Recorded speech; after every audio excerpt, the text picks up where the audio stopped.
mama zangu, hizi kesi za mabinti kuharibikiwa, wavulana kuharibikiwa, utakuta mvulana darasa la 4 ndio anastukiwa mzazi kwamba huyo mvulana anaingiliwa.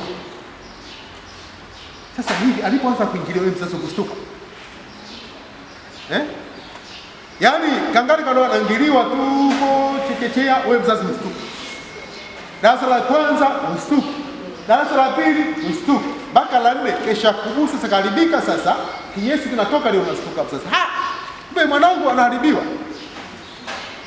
Na ndiye nyewe sasa wao mnakuwa wapi? Wao mnakuwa wapi?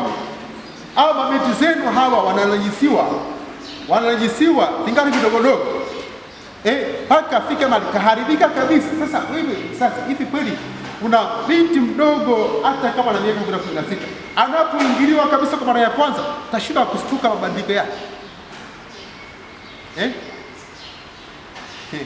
Kwa hiyo binti anaingiliwa huyu chekechea, wewe mzazi ustuka. Wewe darasa la kwanza anaingiliwa ustuka mpaka aharibiki kabisa sana nuka.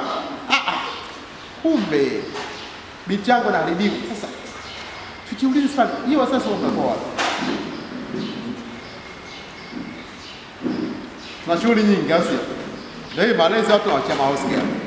Si kwamba watu wanafanya, hapana, lakini wakati mwingine kutokuwajibika kwetu na kujenga mahusiano mabaya na wafanyakazi hapa, wanalipa visasi kwa watoto. Kwa watoto wanaharibiwa na kufanyiwa ukatili mwingi.